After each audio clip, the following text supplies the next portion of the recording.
a todos. É um prazer termos aqui Fábio João Mendes para o início do segundo ciclo do nosso curso de atualização permanente, aulas magnas. A aula de hoje será do advogado, consultor jurídico, procurador da República aposentado, professor Luiz Alberto Davi Araújo, que é livre docente, doutor e mestre pela PUC, professor dos cursos de graduação, especialização e mestrado da PUC e professor coordenador do curso de mestrado da Instituição de Erudição de Bauru. E autor de inúmeros livros, artigos jurídicos, e especializado na matéria que vai tratar hoje aqui para os senhores, que na abertura desse segundo ciclo de atualização permanente.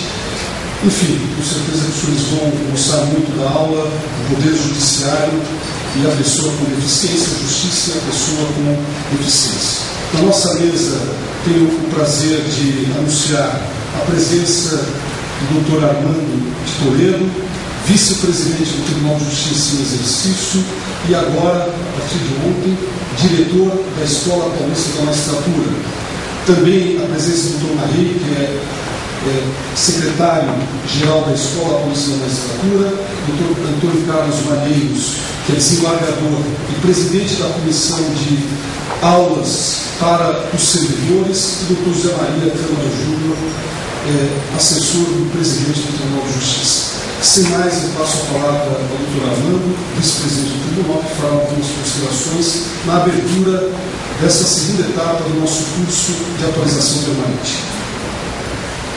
Eu queria cumprimentar a todos, agradecer o interesse e a presença e deixar claro da minha felicidade de saber que o Tribunal de Justiça, a Corregedoria e a Escola da Magistratura conseguiram juntos finalmente fazer algo que o Poder Judiciário do Estado de São Paulo precisava há muito tempo, ou seja, dar condições a servidores, a juízes, para promover capacitação e integração, coisas, aliás, que fazem parte também da orientação do nosso Conselho Nacional de Justiça.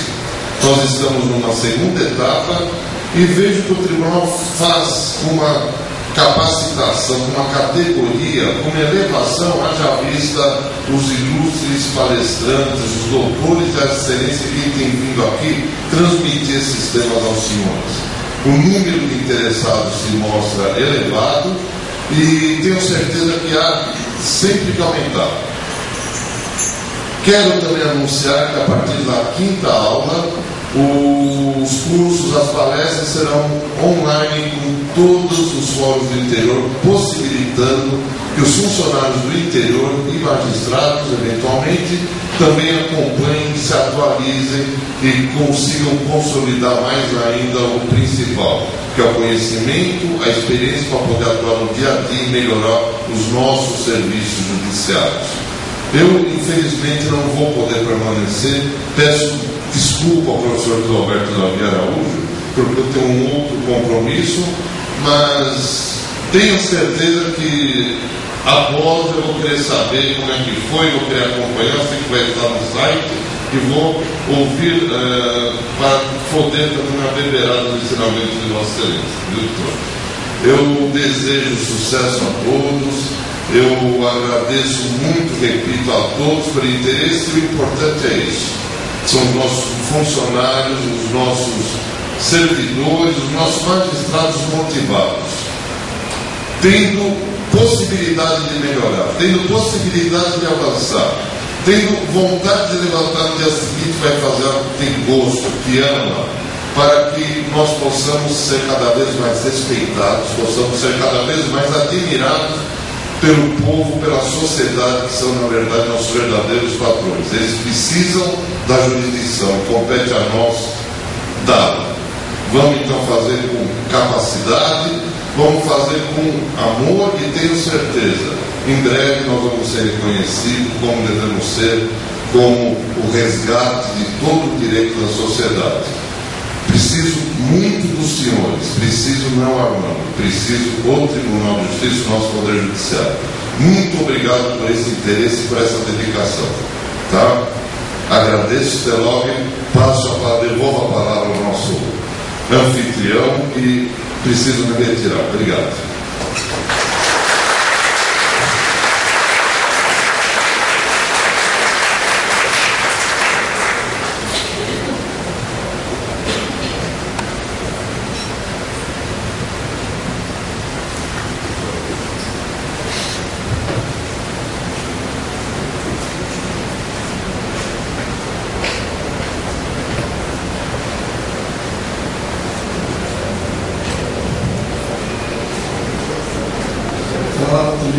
Pela escola, o Dr. Malheiros, que é o presidente da comissão para cursos destinados aos servidores.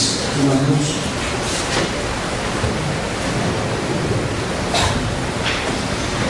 Bom dia a todos, a todas, meus companheiros de mesa. Isso é o mínimo que nós podemos fazer por todos vocês. O mínimo, né? Nós devemos muito a vocês todos, né? Vocês são a base do nosso sistema judiciário. Sem vocês, realmente, nós não podemos realizar nada. Então, isso é o mínimo que nós podemos fazer. Meu compromisso de renovar esses cursos, né?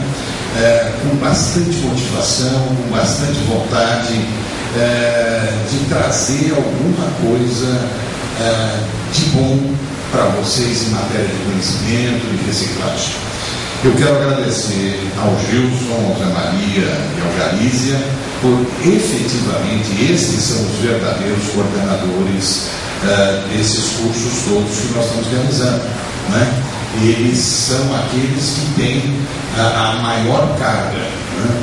Então eu agradeço muito a eles. Nós vamos então recomeçar esses cursos agora, vamos ter todo um ano de palestras e começamos hoje, né, abrindo a porta com chave de ouro, trazendo com certeza absoluta um dos mais brilhantes constitucionalistas do nosso país e talvez pelo mundo afora, né, talvez ele seja também um dos primeiros a tratarem com inteligência, com arrojo, né, os temas de direito constitucional.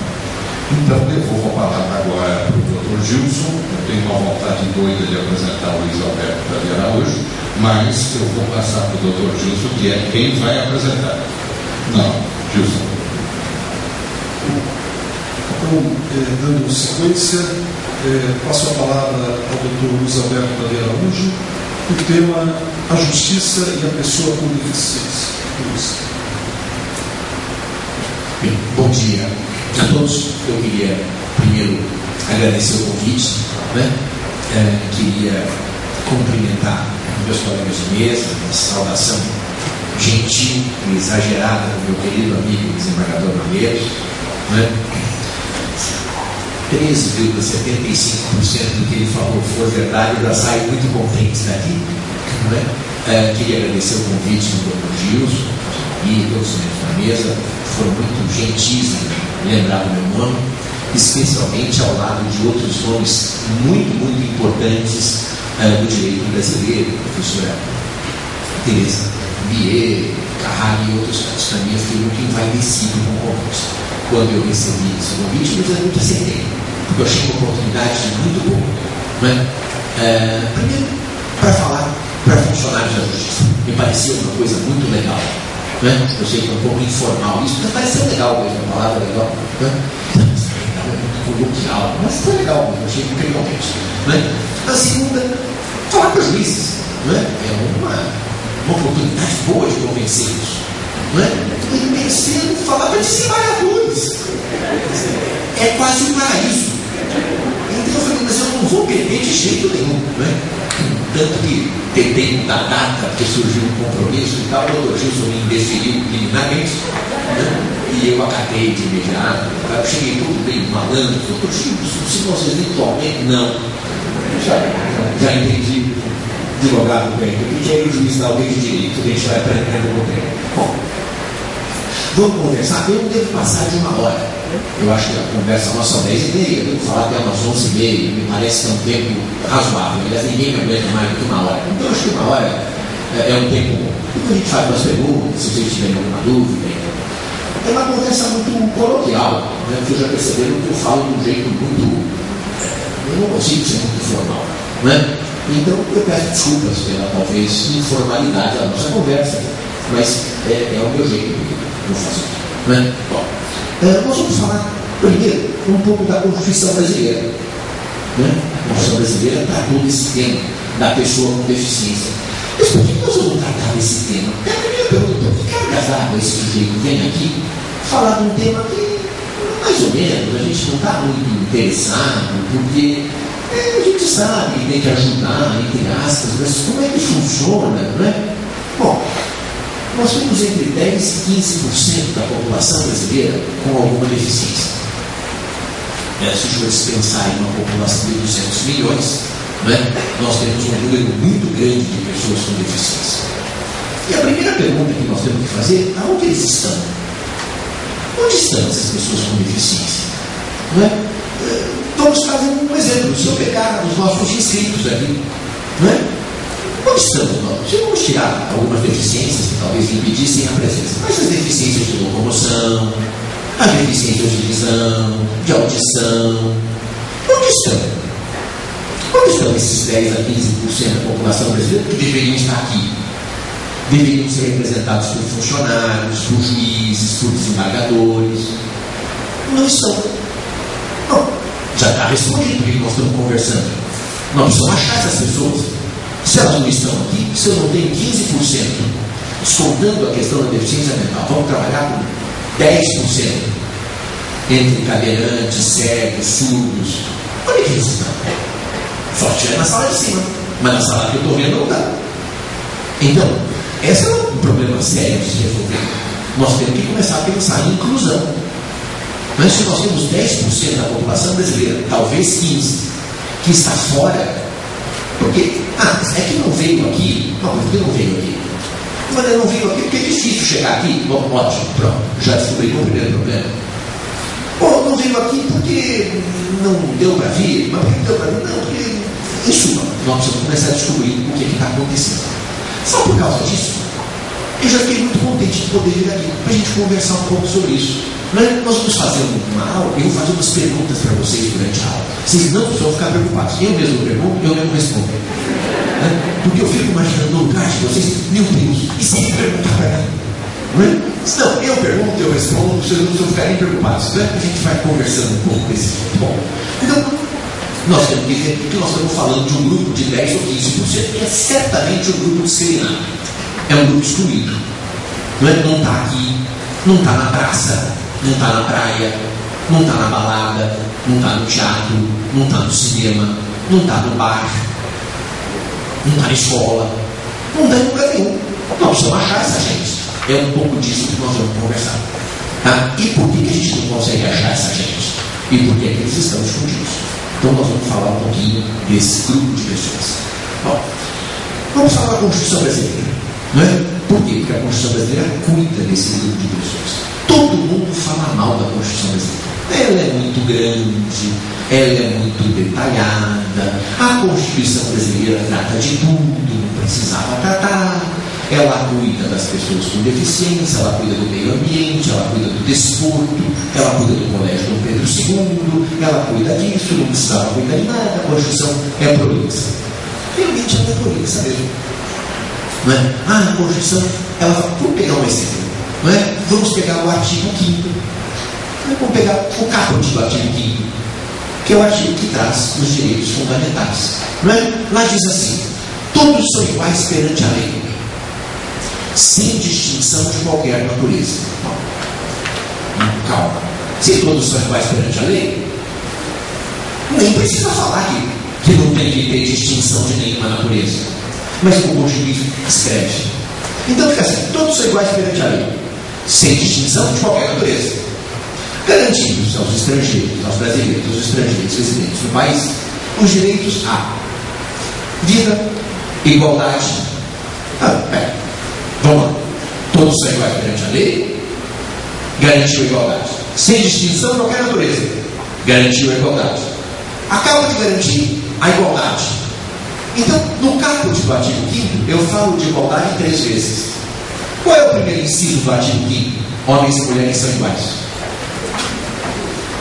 Depois, a Constituição fala, não pode discriminar nas relações tributárias, lá no artigo 150. As pessoas da mesma situação tributária têm que ser tratadas da mesma forma. Depois ele fala, no outro dispositivo, lá no artigo 7, inciso 30 ou 31, ele vai dizer, olha, não pode discriminar a pessoa com deficiência na contratação. Vai dizer no artigo 19, inciso 3, não pode criar distinção entre os brasileiros. Tudo isso é igualdade. Mas ele ainda fala do processo. Quando ele garante o devido processo legal, ele está dizendo da igualdade entre as partes do processo. Então, esse princípio da igualdade, ele permeia todo o texto constitucional. E ele é repetido. Eu já não sabe repetir tanta coisa, não é? É que nós somos prolixos. Vamos pegar um outro exemplo, o devido processo legal. Se eu perguntar para vocês, o que constitui a expressão devido processo legal? Professor, surgiu a ideia básica, né? Em 1215, lá na Magna Carta, né? O rei João sem terra e tal, depois a expressão law of the land, a lei da terra, esse princípio foi evoluindo para o due process of law. Mas hoje, o que vocês entendem por devido processo legal? Ampla defesa, contraditório, provas lícitas, juiz natural. Bom, a Constituição garante o devido processo legal. Por via das dúvidas, ela garante também a ampla defesa, o contraditório, as provas lícitas e o juiz natural. Mas não precisa. Quando a gente lê devido processo legal, qualquer um interpreta assim, mais ou menos. Então, nós precisamos repetir um pouco isso. Essa é uma característica nossa, não é? Tem gente que fala assim, boa é a Constituição dos Estados Unidos, porque ela é sucinta. Ela é ótima para o povo dos Estados Unidos. Não é? A Constituição da Finlândia é ótima para o povo da Finlândia. A Constituição do Brasil tem que ter a cara do Brasil. Nós somos prolixos. Uma prova disso, eu estou falando já há 7 minutos, não entrei no tema ainda. É assim. Não é? E se eu começasse no tempo, o cara foi rápido, assim, não fez uma introdução. Não é? Então, nós somos assim, nós somos prolixos. 2 americanos ou 2 ingleses se encontram na rua, um fala para o outro assim, how do you do? E o outro responde, how do you do? Então, como você vai? E o outro responde, como você vai? Pronto. Eles já estão cumprimentados. Né? Como você vai? Como você vai? Ninguém responde como você vai. No Brasil, como você vai? Foi bom você ter perguntado. Lembra aquela dor nas costas que eu te falei a semana passada? Então, nós explicamos, nós somos assim. Não é? Você fala, o outro responde. Você pergunta, como é que você vai? Olha, eu vou bem, mas a minha tia veio do interior, vai ficar 3 dias em casa. Então, aqui a gente explica. Olha, por que a Constituição brasileira tinha que ter a cara da Inglaterra ou a cara dos Estados Unidos? Ela tem a nossa cara. Ela repete, ela fala tudo de forma minuciosa. É o nosso jeito de ser. Portanto, nós não podemos reclamar da Constituição brasileira. Nós temos que louvá-la. Mais do que isso, por que essa preocupação em repetir? Bom, essa preocupação em repetir tem muito a ver com uma desconfiança. Não é? Nós saímos de um regime autoritário e entramos em 88. Não é? Eu vou dizer, puxa, professor, 88? Não é? Muito tempo isso aí, não é? Eu estava no prézinho, estava no Jardim 2, não é? O marido estava terminando, eu estava terminando primário, o tempo dele era primário. O marido fez clássico. Na época dele, no vestibular, tinha CC e Mapon Feio. Vocês nem sabem o que é isso.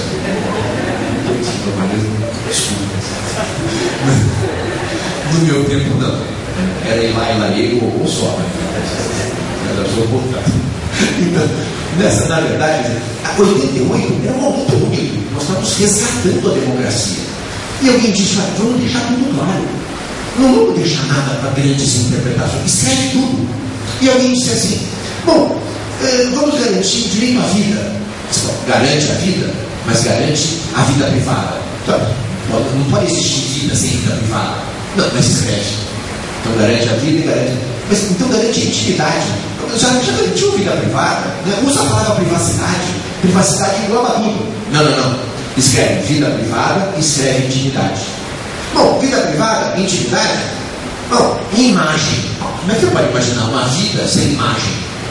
É claro que a imagem dá o direito à vida, mas escreve. Então o texto foi ficando longo. Então o artigo 5º, inciso 10º, nós garantimos a vida privada, a intimidade, a honra e a imagem das pessoas. Então o texto realmente é dessa maneira. Ele é um texto que vai sendo sempre repetido, porque nós tínhamos medo. Esse medo era justificado? Era.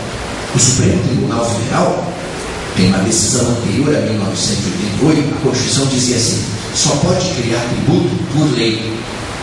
Essa regra teve a sua origem no século XIII, na Magna Carta, em 1215. A Constituição de 67, com a emenda número 1, incorporou essa norma: só pode criar tributo por lei. E todo mundo sabe por lei. Aquele processo legislativo tradicional, não é? Que passa por uma casa, vai para a casa revisora, vai para o executivo, sanção governo e tal. Mas no sistema anterior tinha a vozinha da medida provisória, que era o decreto-lei. O decreto-lei tinha força de lei, mas não era lei. Pois o Supremo, pasmem os senhores, disse que podia criar tributo por decreto-lei. Mesmo não sendo aquele processo tradicional, garantidor dos direitos individuais. Então, o Supremo disse: olha, ele não é lei, mas tem força de lei. E quem tem força de lei é. Não é. Eu não posso dizer, fulano tem a força de um touro. Eu não posso levar esse fulano para uma fazenda para ele cumprir as tarefas do touro. Ele só tem a força do touro, ele não é o touro. Mas no Supremo Tribunal Federal, naquele momento, quem tem a força dele é pronto. E lá se foi o princípio da legalidade. Bom, então, era preciso escrever? Claro que era preciso escrever. Tinha que escrever tudo e escrever um pouco. Tinha que escrever mais para garantir tudo. Não é? Porque, na verdade, nós estávamos todos inseguros, nós estávamos começando o processo democrático. Bem, montado esse primeiro quadro, não é, da Constituição Federal, vamos caminhar um pouquinho de como é que ele tratou desse grupo de pessoas, as pessoas com deficiência. Bom, vocês estão vendo que eu estou usando uma expressão que não é expressão constitucional. A expressão constitucional fala pessoa portadora de deficiência. Não é? Os senhores andarem por aí, aleatoriamente, se andando por aí, não aqui no prédio, vocês vão encontrar a expressão deficiente físico, que é anterior ao 88, é muito antiga, ninguém usa mais. Vocês vão encontrar pessoa com necessidades especiais, ninguém usa mais. Necessidades especiais é uma coisa, pessoa com deficiência é outra. Eu tenho um amigo cego que diz assim: eu sou cego, não tenho nenhuma necessidade especial. Cego é uma coisa, eu sou cego, me falta a visão. Eu não tenho nada de especial. Então a expressão hoje correta é pessoa com deficiência. Por quê? Mas a Constituição fala em pessoa portadora de deficiência. A Constituição de 88. A Constituição passada, a de 67, com a emenda número 12, ela usava a expressão deficiente. Mas a expressão deficiente é uma expressão pesada. Traz a ideia de falta, traz a ideia de defeito. Então, a Constituição atual preferiu a palavra pessoa portadora de deficiência. Mas ainda assim, não é uma boa expressão, é muito melhor que deficiente físico, né? Então, e por isso eu tenho certeza, não é que se um dia eu me encontrar espalhado por alguma repartição pública essa expressão, eu vou refazer os cartazes. Assim, isso é um exemplo abstrato.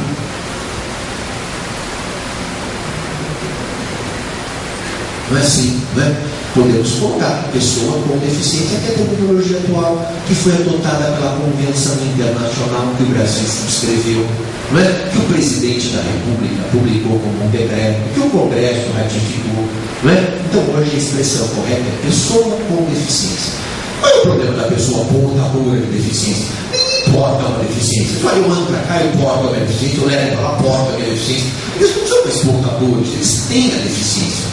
Não é? Então, a expressão hoje correta é pessoa com deficiência, por força desta Convenção Internacional que o Brasil assinou, que tem status de norma constitucional. Foi a primeira convenção que, nos termos da emenda 45, entrou no sistema elevada. Ou seja, ela se acoplou ao texto constitucional. E por isso que a Constituição hoje, não neste documento, mas neste documento, junto com este documento que é a Convenção, que leva à interpretação correta de pessoa com eficiência. Bom, vamos falar um pouco então dessa preocupação do Constituinte brasileiro. Tá bem? Aqui eu vou fazer uma palavrinha sobre a diferença entre princípio e regra. É uma diferença que muitos autores reclamam, que não é correta e tal, mas vamos trabalhar com isso, pelo menos dessa ideia que eu acho que ninguém discorda. O princípio, ele é genérico. O princípio, ele tem uma baixa carga normativa, mas ele tem uma elevada carga axiológica. Ele tem uma alta carga de valor. Tá bem? Se eu precisar de um princípio para resolver um problema de regra, vai ser difícil. Eu vou ter que usar regra. Se eu precisar de uma regra para resolver um problema de princípio, não vai dar certo. Então, dentro do texto constitucional, eu vou encontrar princípios e vou encontrar regras. Esses princípios são princípios importantes. Eles têm um papel importante no texto constitucional. Por quê? Porque eles transmitem valores. O princípio, ele tem uma transmissão de valores. A regra não. A regra quer determinar uma situação. São bens da União. São bens da União, os que atualmente lhe pertencem, os que lhe vierem a ser atribuídos. Artigo 20, inciso 1. Pronto. Ou seja, isso aqui é bem da União, pronto, está resolvido o seu problema. Agora, quando eu digo, isso tem que respeitar a dignidade da pessoa humana. Se eu pedir para vocês, escrevam para mim o que os senhores entendem por dignidade da pessoa humana, vai ser complicado. Escrevam para mim o que os senhores entendem por cidadania, o que os senhores entendem por valores sociais do trabalho, o que os senhores entendem por livre iniciativa. São todos princípios constitucionais. Então, os princípios, eles são mais abstratos e eles têm uma função própria no texto. Que função? A função de ajudar na interpretação. Então, ninguém pode sair interpretando o texto constitucional antes de ver os princípios. Por quê? Porque se eu tenho aqui, é dever do Estado promover o bem de todos, sem preconceito de origem, raça, sexo, cor e quaisquer outros tipos de discriminação, como é que eu vou interpretar uma norma sem me apropriar desse princípio, desse valor? Então, primeiro, eu preciso conhecer o valor, para depois interpretar a regra. É por isso que a palavra princípio quer dizer começo. Por isso que o Constituinte colocou os princípios no começo.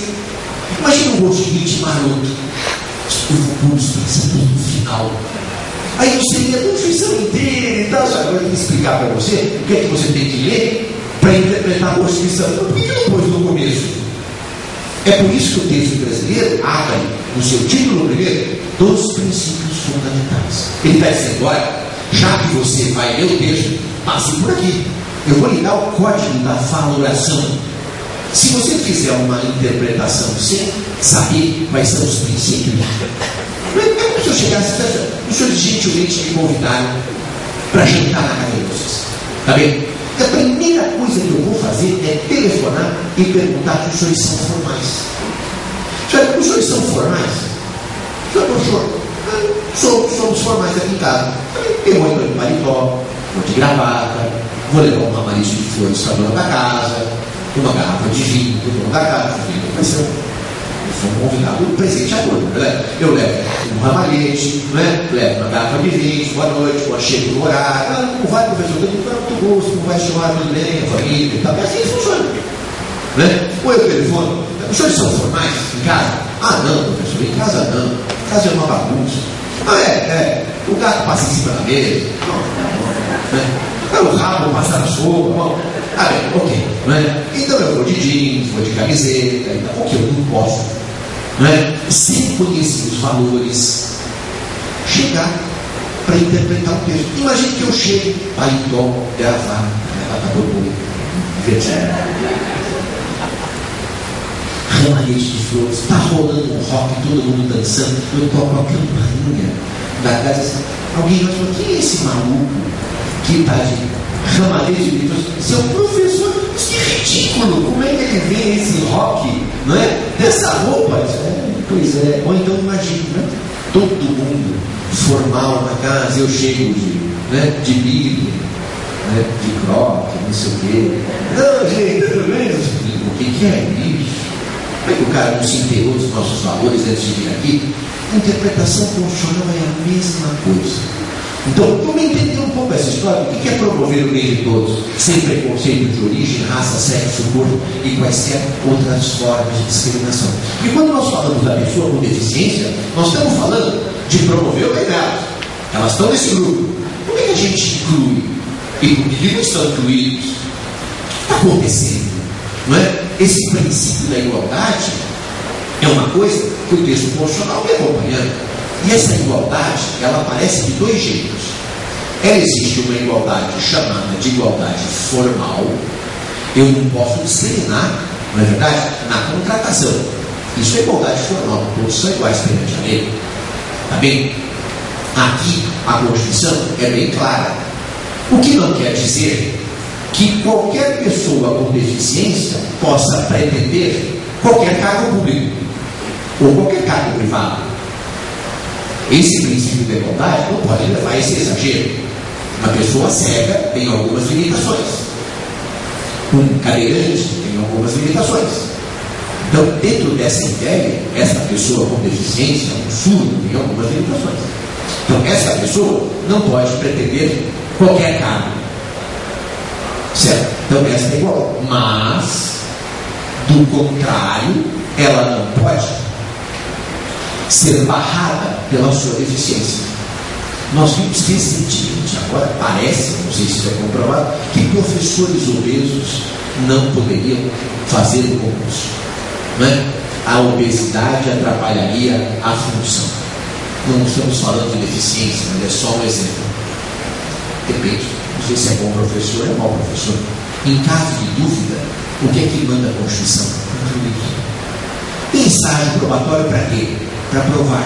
O estágio probatório não é um trabalho burocrático onde eu abro uma pastinha, vou colocando os trabalhos da pessoa. Passaram todos os períodos, parabéns.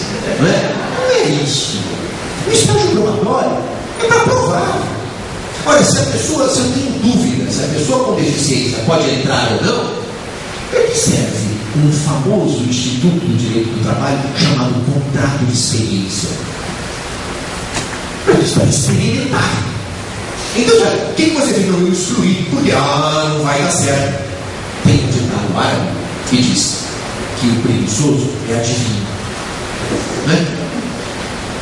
Esse ditado é bárbaro. Por que você não foi ao médico? Terça-feira ele nunca está lá. Por que você não foi ver o processo? O cara vai ficar muito cheio nas terças-feiras. Mas você viu? Não vi, mas sempre fica cheio. Por que você diz, sempre no seu livro? Então, o preguiçoso, ele adivinha, ele vai adivinhar as coisas. Então, esse sujeito, por que ele não foi contratado? Não vai dar certo. Porque, ele é cadeirante. Mas ele é surdo. Bom, né? A tarefa dele é compatível com a deficiência? É incluir. Eu tenho dúvida, inclui e verifica. O princípio constitucional é da inclusão.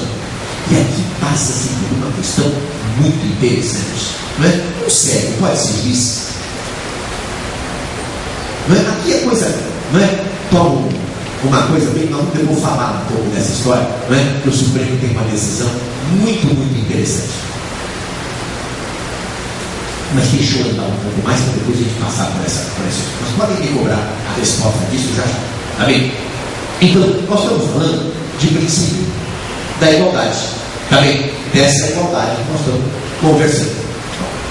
A segunda questão que eu tenho que falar para vocês é de uma outra igualdade. É a chamada igualdade material. Né? O que é igualdade material? O texto constitucional brasileiro, quando foi feito, o Constituinte olhou a sociedade brasileira e disse: determinados grupos precisam de ajuda. Que grupos? A lei diz: vamos verificar quem precisa de ajuda.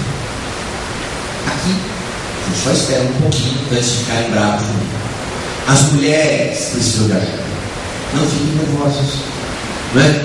Tanto que precisam de ajuda que a licença maternidade é maior que a licença paternidade. Dizer, professor, imagine, que exemplo ridículo. Não. Ninguém está dizendo que a ajuda é ilegal. Não, está perfeito. Tem que ser assim.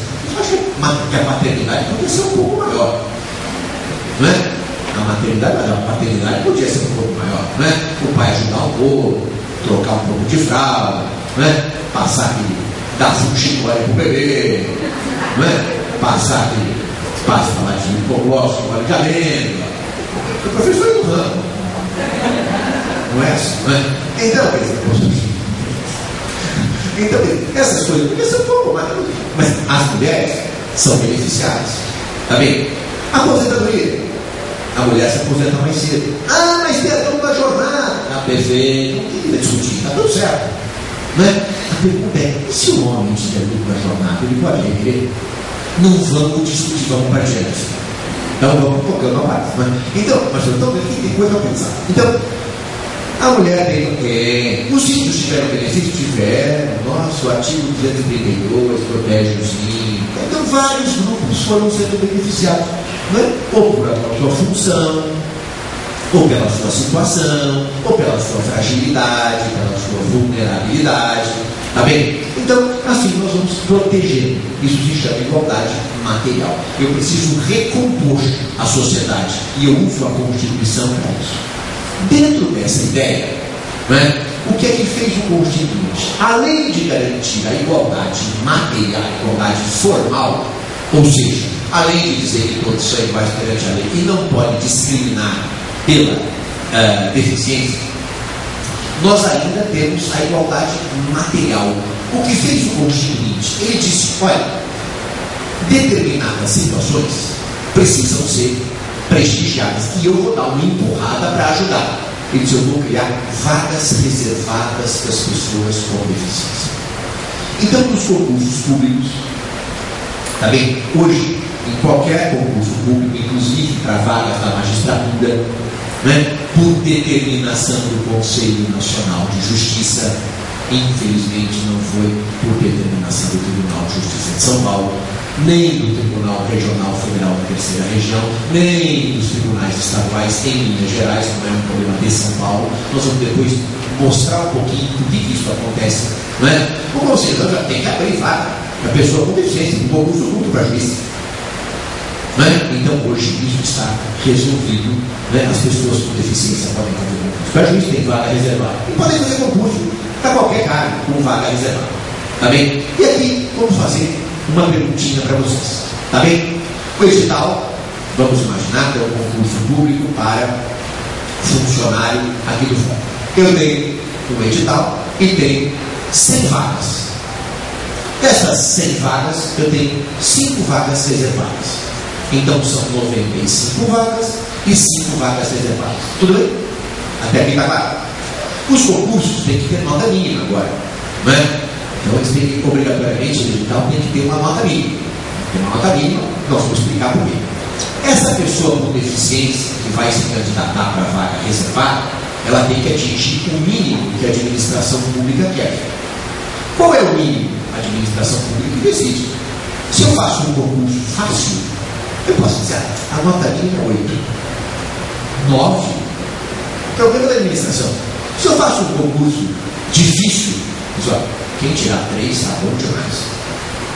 Né? Então, eu vou fixar. Essa regra é uma regra do edital. Ele que vai dizer se a nota é 5, 6, 7, diante da dificuldade da prova. Então, vamos imaginar que no nosso concurso eu tenha nota 7, a nota mínima de aprovação. Então, ninguém, pessoa com deficiência ou sem deficiência, tem que ter menos que 7. Tirou menos que 7, está fora. Não interessa a administração. Agora, essa pessoa então se inscreve, então, cadeirante, ele se inscreve para a vaga reservada.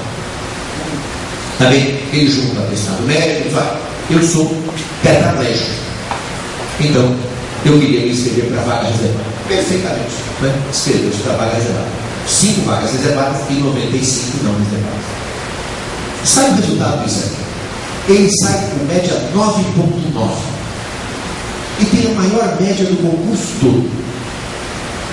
Ele gasta uma das 5 vagas reservadas.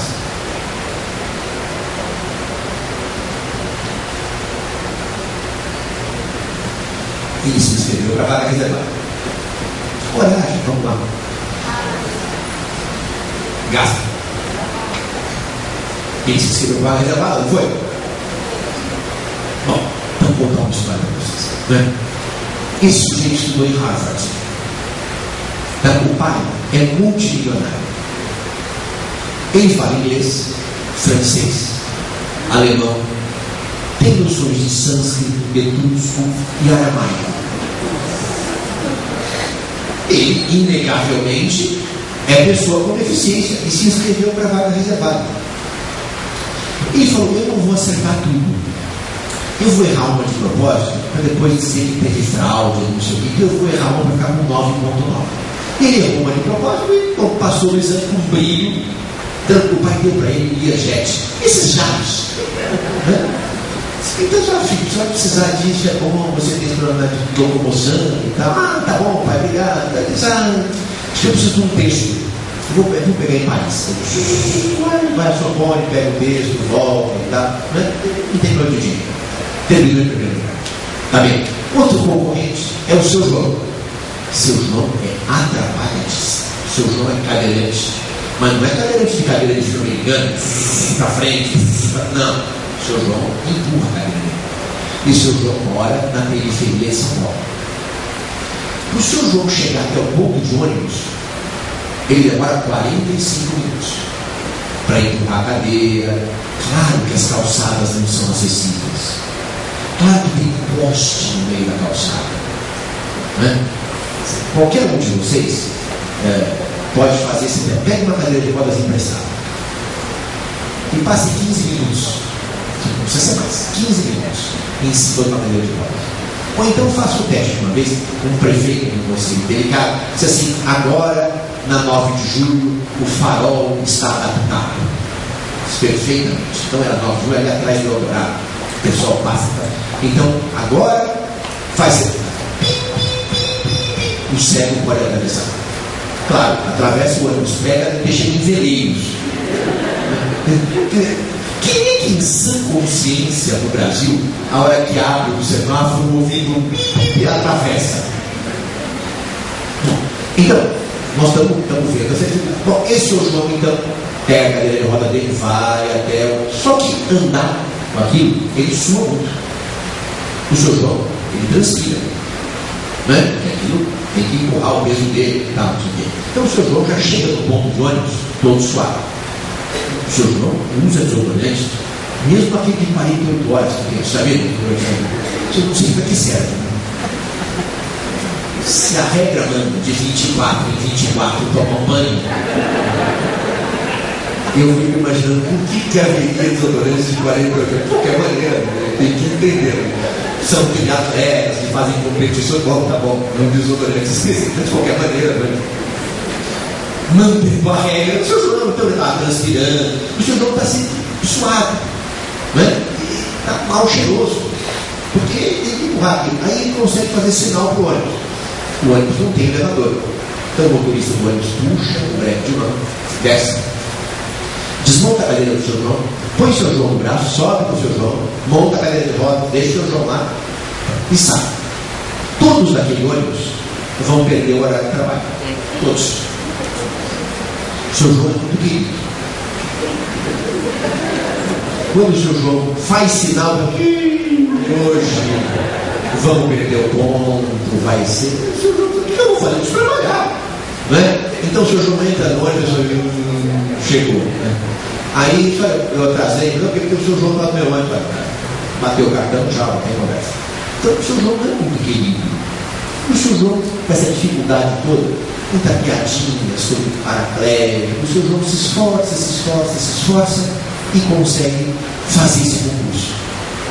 O seu João então se esforça, dá um duro danado e consegue tirar a nota 7,001. Nossa, quando ele vê que ele foi aprovado, disse: nossa, eu tive 7,1, passei. Vamos ver em que lugar eu fiquei. Ficou no 6º lugar. Aí o seu João pergunta: mas quantas vagas reservadas há? Ele disse: João, são 5.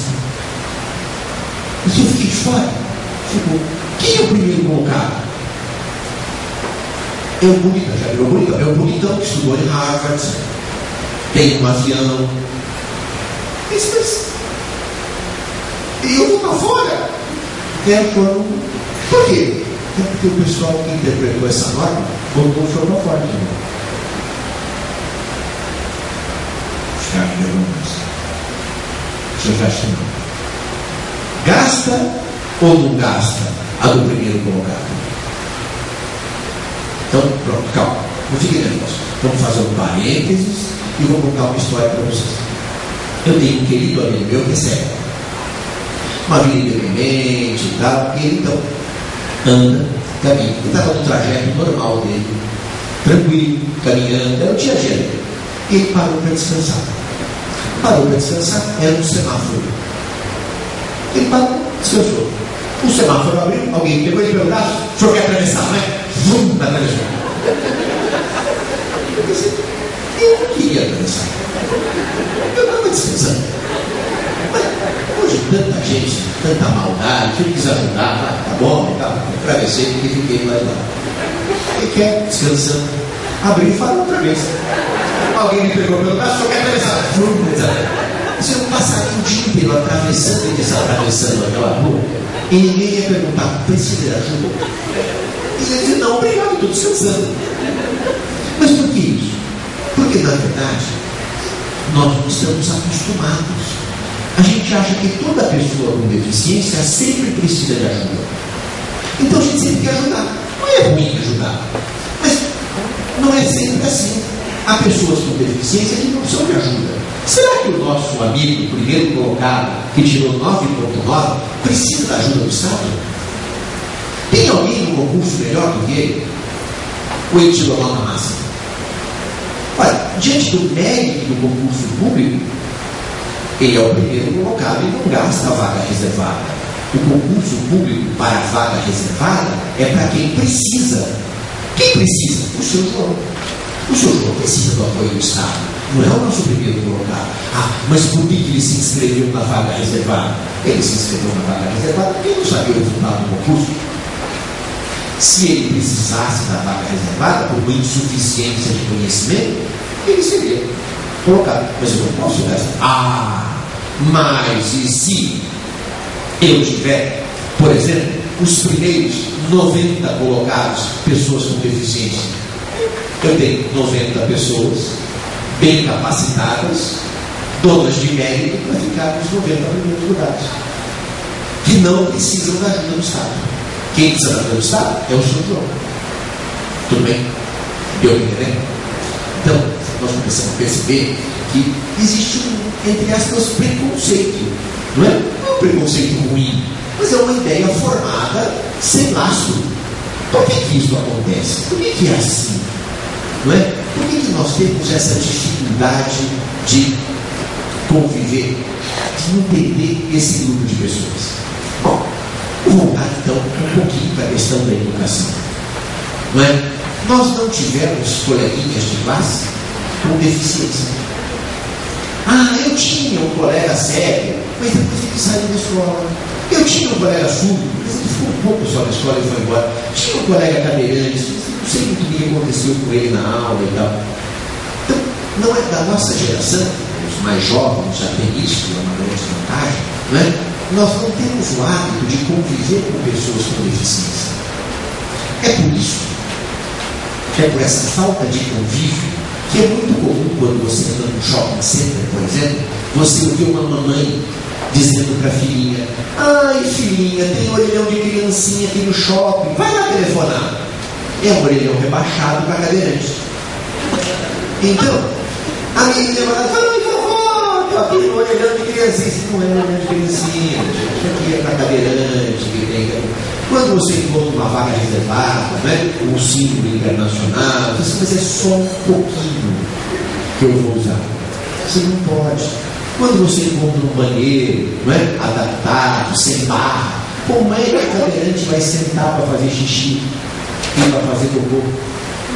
Como é que ele vai fazer? Se não tem barra, eu percebo abstrato, não é?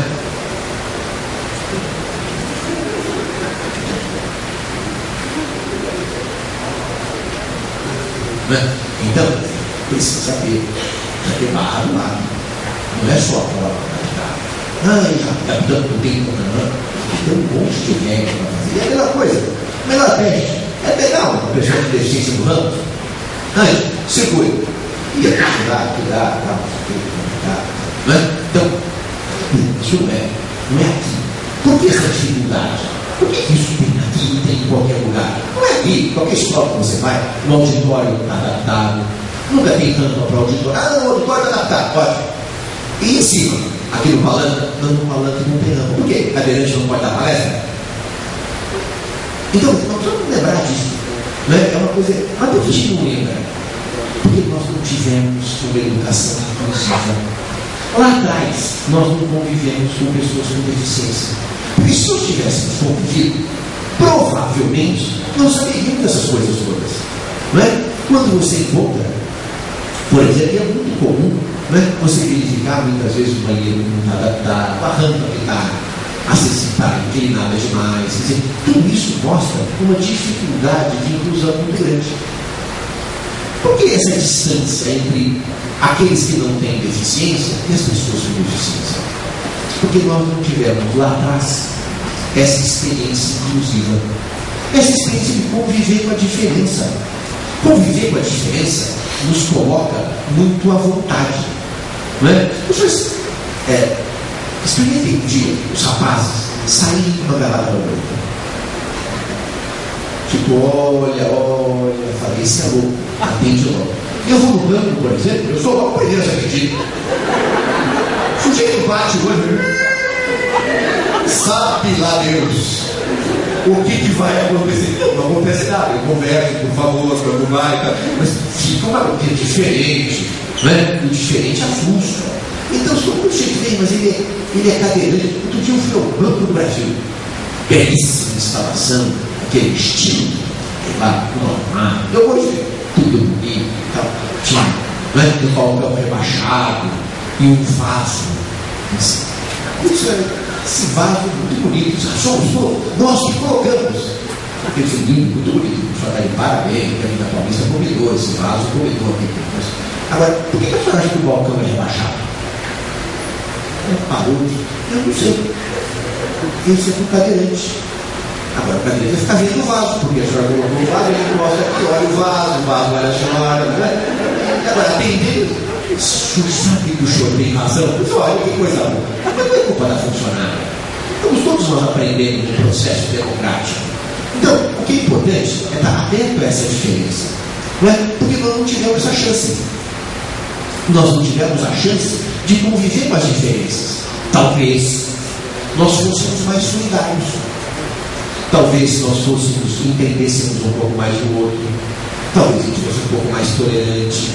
Não é? Isso tudo nos ajudaria um pouco. Porque eu vou lembrar todo mundo, eu tinha o Chiquinho, eu tinha o Pedrinho, eu tinha a Mariazinha, que era o meu colega de classe, que era sério. E eu lembro que eu ajudava para cá, ajudava para lá, e ele fez a faculdade com uma diferença. Eu sei do problema.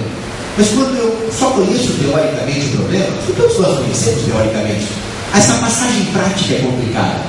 Faltou vivência para nós. Não é? Aqui no interior de São Paulo, numa escola, havia uma criança que foi matriculada numa turma regular. Ela era toda tortinha e vivia numa bicicletinha. Não era uma cadeira de rodas, era uma bicicleta da época. E aí então entrou na escola e começou a frequentar a escola da primária, prézinho e tal, não sei o quê. E 3 meses depois a professora chamou os pais e disse: a criança não está se adaptando e eu não estou conseguindo passar o conteúdo programático. Bom, aqui eu vou fazer uma perguntinha para vocês. Né? Os senhores estudaram, sabem o que é cotangente? Sabe? Cotangente, né? Seno, cosseno, tangente, cotangente, secante, cossecante. Legal, tem que ser. Todo mundo estudou. Se todo mundo estudou e ninguém sabe o certo, né? Quer dizer, não é um conhecimento. Se não serve para nada, o ser humano não chegou nessa sofisticação de ficar ensinando coisas que não servem para nada. Mas ninguém explicou para a gente para que serve. nós guardamos muitas informações que não servem para nada. As pessoas me perguntaram, conjunções causais. Os causais? Quem pode por quanto, visto como, visto que, uma vez que. Eu não sei, mas quando nasceu o Casimiro de Abreu, eu sei. Mas para que isso? Eu não sei. Não serve para nada. Mas para nós Winchester eu não consigo apagar nem com vírus. Então nós vamos guardando as informações. Ficam aqui, não é? Essas mesmas informações foram aprendidas lá na escola. Na escola de vocês, provavelmente também. Essa criança que estava na escola, não é? Que estava quase sendo jogada para fora da escola, porque ela não tinha condições, porque ela não falava direito. Ela tinha um problema de fala pesada, dificuldade, não é? E vivia na roda de bicicletinha. Então o professor disse: olha, não está dando, não estou conseguindo passar o conteúdo do programa, porque ela queria explicar o que era cotangente para a criança. Então, o que fez? Chamaram uma pedagoga, que começa a sua análise pela sala de aula. Ela vai conversar com as crianças. Como é o amiguinho da bicicletinha? Ele é legal. Ah, é? Como é que vocês falam com ele? Se ele não fala direito? Quando ele chegou, a gente ficou um pouco assustado. Ah, é? Por que vocês ficaram assustados? Porque ele pulava muito naquela área. A bicicletinha pulava. Aí por que ele pulava? Fome. Era 9 horas, era a hora do recreio. Aí ele comia. E vocês descobriram o quê? A gente descobriu que 9 horas ele tem fome e pula na cadeira. Então, ao invés de dizer que ele tem fome, ele pula. E se descobriu que não, começou a pular, está lá no recreio. Então, e vocês brincam com ele? Brincam do quê? Se ele não fala direito, joga futebol. Mas joga futebol. Com a bicicletinha dele, vai pro gol. Não passa nada. Ele é o primeiro, você escolhe, tirou para o ímpar, você já escolhe ele pro gol. Ele entrou com a bicicletinha e nós estamos garantidos. Ele brinca com a gente e tal, não sei o quê. Legal. Bom, professor, como é que pega a criança? A gente está tentando ajudar, mas está muito difícil. Por que, professor, está difícil? A gente quer ajudar, mas eu não estou conseguindo passar esse conteúdo programático para a classe. Era muita gente. Bom, a pergunta é, né, essa classe está diante de um dilema. Não aprender cotangente, ou vai atrasar o conhecimento dela de conjunções causais, ou qualquer bobagem desse gênero, e desenvolver solidariedade e tolerância. A professora, por uma infelicidade, estava inclinada a ensinar quando nasceu o Casimiro de Abreu. E tirar dessas crianças solidariedade e tirar tolerância. Provavelmente, né, e aqui é um discurso não da minoria, agora é um discurso da maioria. Porque o direito desta minoria de ser incluída socialmente, eu não tenho a menor dúvida. Isso é uma coisa tão óbvia que não tem a menor. Eu estou falando do direito da maioria. Fomos nós que não temos deficiência, de ter tido a oportunidade de conviver com situações diferentes.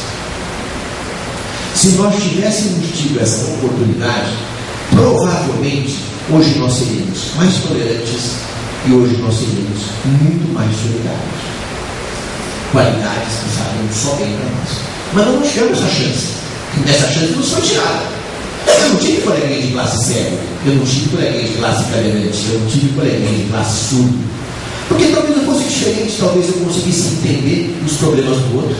Talvez eu tivesse no meu carro, que tem ar-condicionado, um som muito bacana, não é? E tivesse na minha frente um cara puxando uma carrocinha e emperrando o trânsito, talvez eu não reclamasse. Isso olha, esse cara que puxa essa carrocinha bem na minha frente, atrapalhando o trânsito e tal. E o sujeito está tentando batalhar um leitinho para a criança, para os filhos dele, se é que ele vai conseguir. Quer dizer, eu não consigo muitas vezes olhar o outro. Por quê? Porque não tivemos esse treino de diferença. Por isso é importante, hoje, enquanto professores, hoje, enquanto alunos, enquanto assistentes, nós propiciarmos este convívio para os nossos filhos, para os nossos irmãos mais novos, para os nossos filhos, para que eles possam conviver com gente diferente. E ao conviver com gente diferente, eles possam aprender a interagir com o outro, reconhecer o outro. E não gozar do outro, marginalizar. Não é? Dizer, não é um problema, mas nós estamos vivendo num momento difícil, em que é preciso, aqui no Brasil, que a gente desenvolva um pouco mais de solidariedade. Não adianta entrar cada um no seu carro bacaninha e eu quero fazer logo um concurso público, porque eu quero virar juiz, porque eu depois viro do livro. Não, mas tudo bem, tem que fazer tudo isso. Mas tem que sempre olhar para o outro. Não é? Mas eu sou juiz, ótimo, não é? Como é que você tem que se comportar na sua cidade, na sua comarca, com a questão da pessoa com deficiência? O seu fórum necessita? Mas depende do Tribunal de Justiça, o Tribunal de Justiça também às vezes são coisas muito pequeninas. Às vezes é conversar, por exemplo, com um marceneiro, que é amigo. Não é? Eu tenho, não vou citar o nome, mas tem um jovem juiz que foi meu aluno, e disse assim: professor, eu contratei um marceneiro. Mas você contratou um marceneiro para quê? Ele está fazendo discretamente pequenas rampas no meu fórum. Eu sei quem paga isso. Isso, mas você está gastando o seu dia? Está conversando um pouquinho, ele resolveu fazer lá um serviço, ele me dá um desconto, porque na verdade, puxa, coitado, esse juiz é um homem pobre hoje, abriu nada, mas me não acontece nada. Não é? Quer dizer, hoje de fora não está todo adaptado, mas tem umas tampinhas, não é? Quer dizer, já tem sinais de inclusão social. Existe uma cidade no interior que é uma cidade modelo, acabou de ganhar um prêmio do governo do Estado. Não é? A cidade inteira está se esforçando pela acessibilidade. Não é? Qual é o único ponto inacessível da cidade? O fórum. Então a cidade inteira, não é? Faz coisa, olha, gente, nós precisamos, é um símbolo para nós, nós precisamos disso. Então é aquilo que todo mundo está lutando. Não é? O José Maria mostrou uma planilha enorme de coisas, olha, nós estamos aqui, são obras e tal, mas nós precisamos agitar isso, tem que ser prioridade.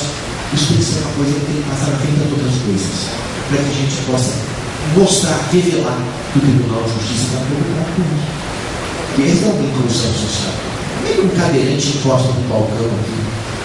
Não é? Se o balcão é alto. Não é? Quer dizer, precisamos começar a achar soluções rápidas. Porque se for esperar bem, além da acessibilidade, a acessibilidade é um direito básico. Não é? A Constituição anterior, ela já dizia assim: os imóveis têm que ser acessíveis. Está bem? Foi nesta ação anterior, não é, que 3 pessoas com deficiência, essa história é tão antiga que essa civil pública tinha, não é? 3 pessoas com deficiência ajuizaram uma ação contra o metrô, dizendo assim: nós queremos mandar em metrô. E o metrô não tinha naquela época acesso. Aí ajuizamos a ação, não é? E essas 3 pessoas pobres com deficiência, porque eram pobres que não tinham, se tivesse uma sucumbência, não é? Não pediram e ajuizaram a ação. Não é? O metrô não deixou ser ridículo. 3 pessoas querem entrar no metrô de São Paulo, vão mudar o metrô de São Paulo com 3 cadeirantes, não é? Aí o juiz da vara ainda, vai na pública estadual, né? E o juiz deu uma procedência da ação. Eu faço questão de mencionar, porque os vereadores eram recentes, não é? Ainda juiz de instância. O doutor Edson deu pela procedência. Foi para o Tribunal de Justiça, não é? O Tribunal de Justiça confirmou a decisão. Resultado: o metrô construiu a ação, não é? Demorou 8 anos, construiu. Quer dizer, então é preciso que nós comecemos a fazer isso funcionar. Não é? É um problema que nós estamos vivendo atualmente, mas esse direito é um direito da maioria, de poder conviver com a minoria. E o tempo inteiro, por mais preparado que você esteja, a gente se assusta. Não é? Eu fui viajar uma vez, né? Eu tenho uma filha, né? Provavelmente devem encontrar com ela sem saber de minha vida, não é? Aí nos corredores do papel, estagiário, para trabalho, não é? E a gente toda uma escola estrangeira. E nessa escola estrangeira havia um ratinho. O doutor Maria vai lembrar, o senhor tocou de junto, referência de tempo. O tocotinho era um ratinho, não é? Isso. Não é? Eu sempre falo, essas coisas que eu falo, que o bonde, você Se o bonde era um meio de transporte, andava nos trilhos e tal, hoje em dia tem que envelhecer, tem que dar referência. Um dia eu falei para os alunos da sala de aula, olha, os senhores todos estão lembrados, né? Quando o Brasil ganhou a Copa de 70, alguém fez uma doação do Fusquinha. Levantou uma mão, mas porque ninguém tinha nascido na sala de aula. Só atualizar os exemplos. Mas essa, né? Falando um pouquinho dessa questão, nós, e todos as coleguinhas de classe tinham um tal Ludidor, que era esse ratinho, era um ratinho alemão, não sei o que, suíço e tal, que era um ratinho, tinha o Dido e a Escolina, era namorado do Dido, então tinha caderno, tinha fichário e tal. E ela disse, pai, tem só um lápis de Dido, então eu papai não vai, nem vende no Brasil isso e tal. E um dia acabei viajando e fui com ela para Europa. Uma viagem longa, passamos por Alemanha, Suíça, e perguntaram se tinha título e nada. Eu falei, pai, puxa vida, eu vou ficar sem, é pequenininho, e eu queria tanto, não sabe, se é possível, todas as minhas amigas têm, não procurando, não achava. Final de viagem, já temos perguntas, esperanças, né? Nós estávamos num porto na Itália e havia 3 bandas. Então, cabelo todo espetado, né? Eram 2 rapazes e uma moça, né? Os 2 rapazes eram muito grandes e a moça era a mais raquítica dos 3. O braço da moça era a minha perna. A moça era a mais raquítica dos 3. E a lancha não pegava. Eles puxavam a lancha e o motor da lancha não pegava. E eles estavam se agitando, um calor infernal, os 3 se xingando, e a lancha não pegava. Quando a minha filha olha o chaveirinho da lancha e vê o ratinho, e diz, pai, o Dido.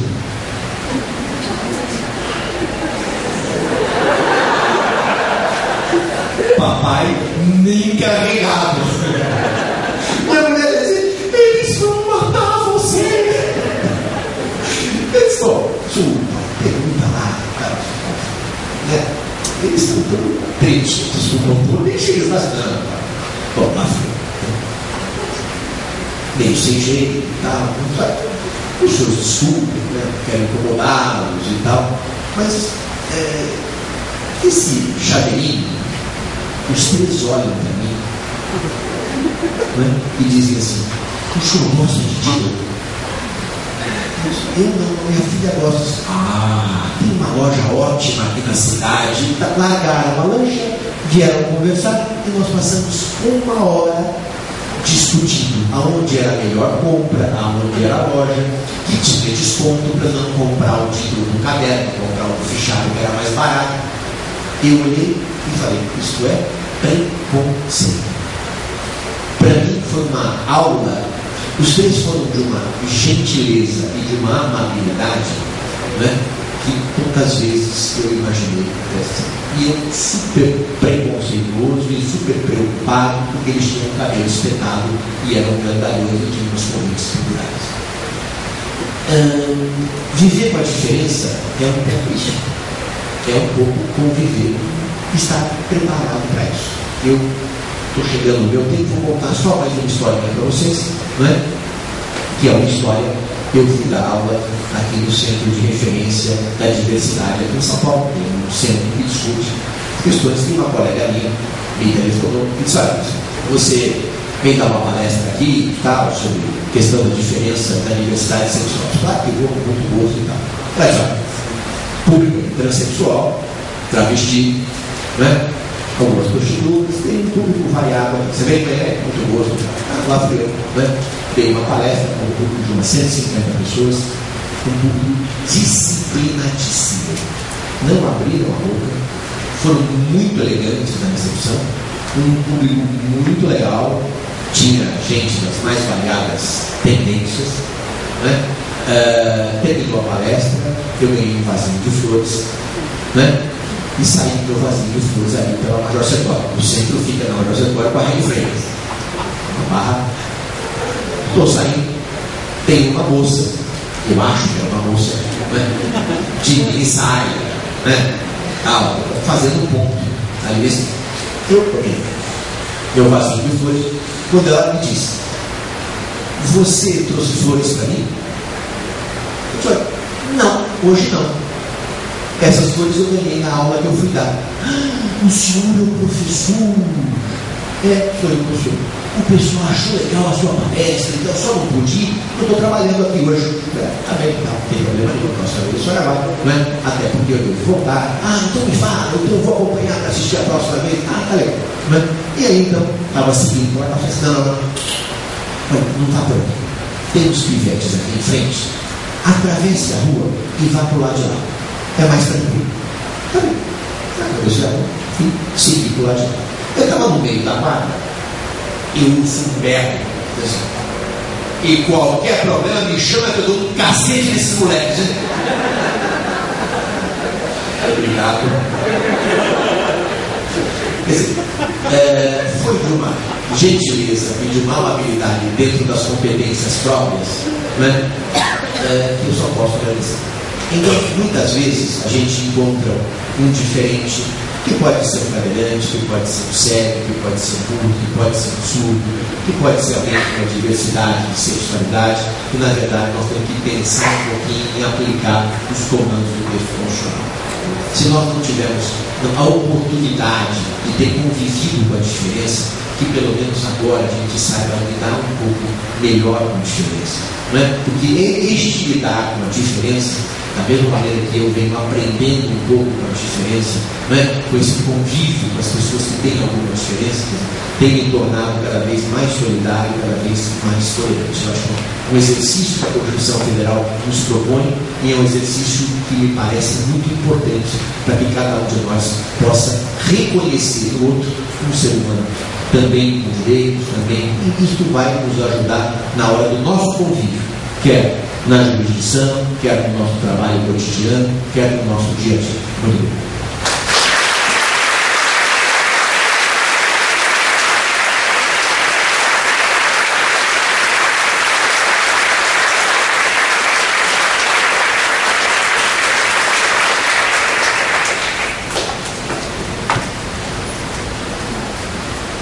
Pelas palmas, pela participação do nosso público, já conseguimos identificar como os senhores gostaram, como não poderia ser diferente da palestra do professor Luiz Alberto Gabriel hoje. E dando sequência, agradecendo a participação do professor, abro para as perguntas, tanto aqui da sala 1629, como também da sala 1729. Primeira pergunta, sala 1629, presencial, professor Luiz. Bom dia, professor. Meu nome é Ellen, assessoria da Presidência de Direito Privado. É um prazer assistir novamente uma aula do senhor. Muito embora eu tenha sentido falta do seu material didático, o bombom sonho de valsa, mas é uma honra estar aqui e poder estar mais uma vez assistindo o senhor. Eu queria que o senhor comentasse um pouquinho, com relação ao deficiente visual, da necessidade do cão-guia.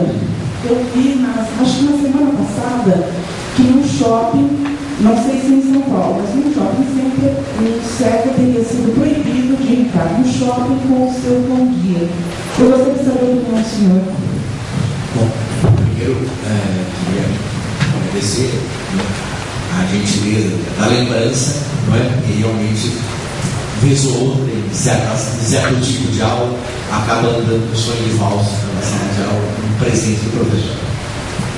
Aliás, coisa interessante aqui, tem uma partitura do sonho de valsa, não é? E uma vez uma senhora mandou uma carta para então Lacta, dizendo: a impressão da pauta musical está errada. Eu sou professora de piano, né? E a Lacta refez a embalagem que estava errada. Né?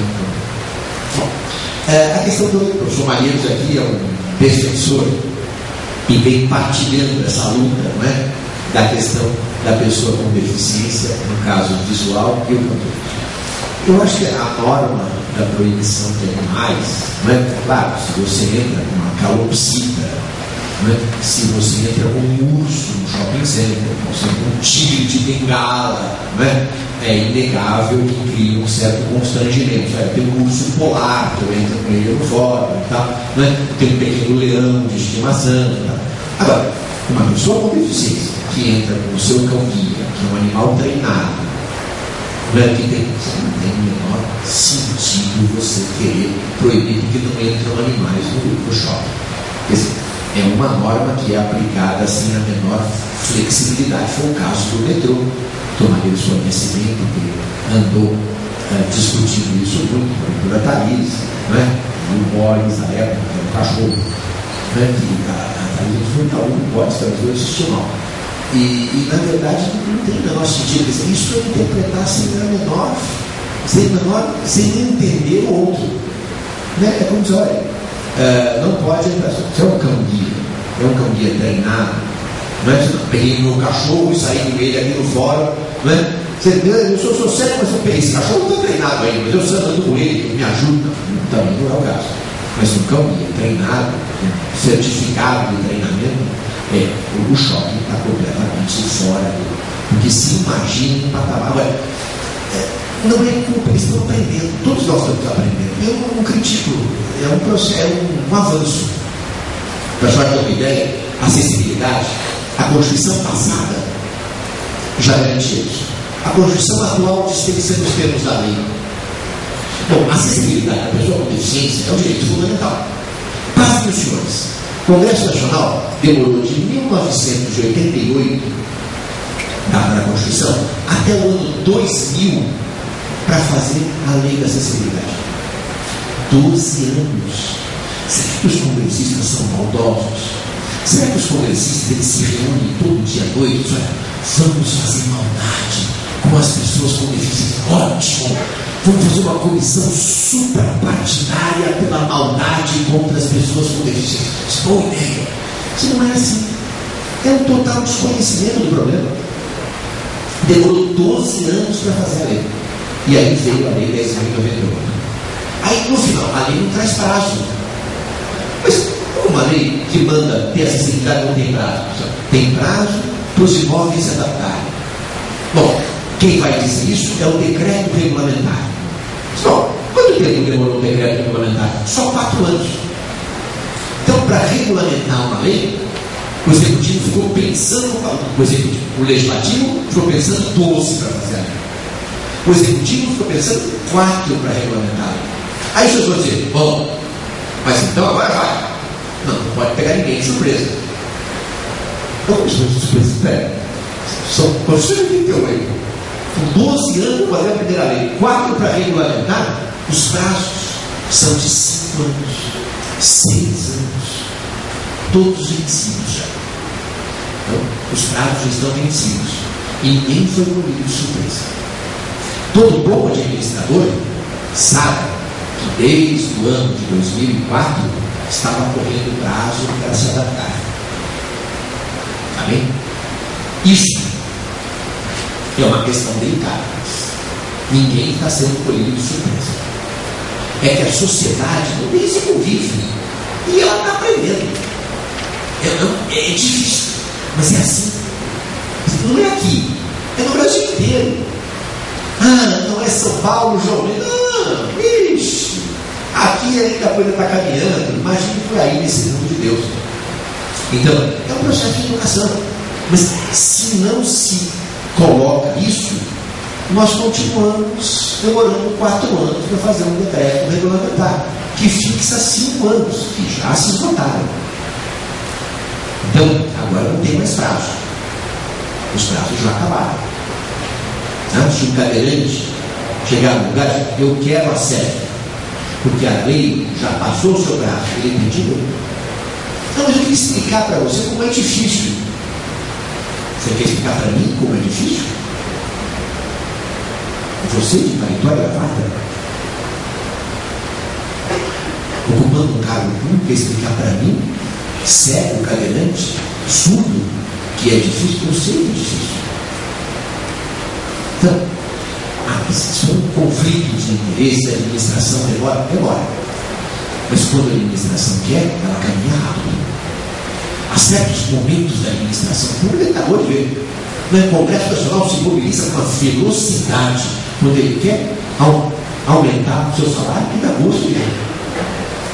Então, vontade tem, capacidade de mobilização tem. É acertar o final correto. Isso é que vai marcar a gestão administrativa. Tudo está andando, está andando. Mas está atrasado? Está atrasado. Os tratos já estão todos vencidos. Então, esse tipo de comportamento precisa. Estamos reconhecendo, vamos colocar isso como prioridade. E a prioridade não é uma prioridade desse gestor. Né? Eu posso ter um gestor aplicado. Mas se o gestor aplicado não encontra suporte em cima, né? O que eu recomendo é que os gestores escrevam isso para os seus superiores. Porque se um dia alguém chegar aqui e disser por que isso aqui não está adaptado, eu, enquanto administrador, eu pedi e denunciei isso para a minha chefia. Se eles não fizeram nada, o meu dever eu cumpri. Porque imagine uma ação popular. Imagina uma ação popular. Um cidadão, olha, atualiza o patrimônio público. Deveria ter, não foi. Reformamos não sei o quê. Reformaram com acessibilidade? Não. Pronto, tchau.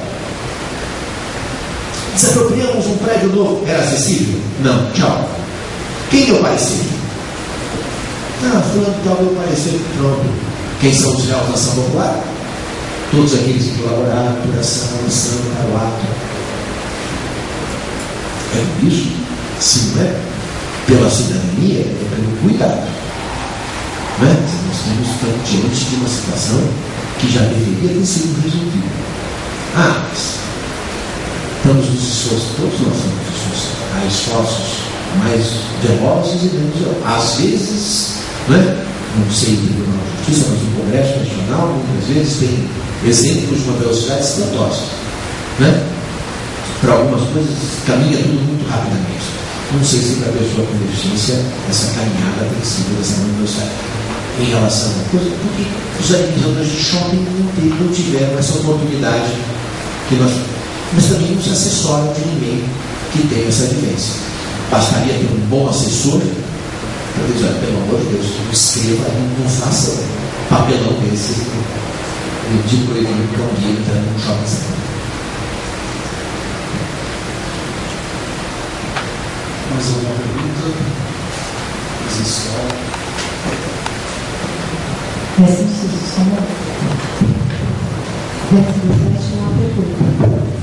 Bom dia, professor. Eu sou do 25º Possível, meu nome é Fátima. Ocorre o seguinte, há alguns anos eu fiz curso de magistério e fiz estágio numa escola da Penha, em que tinha uma sala para a inclusão de alunos com deficiência auditiva. Era uma sala especial, o professor era preparado.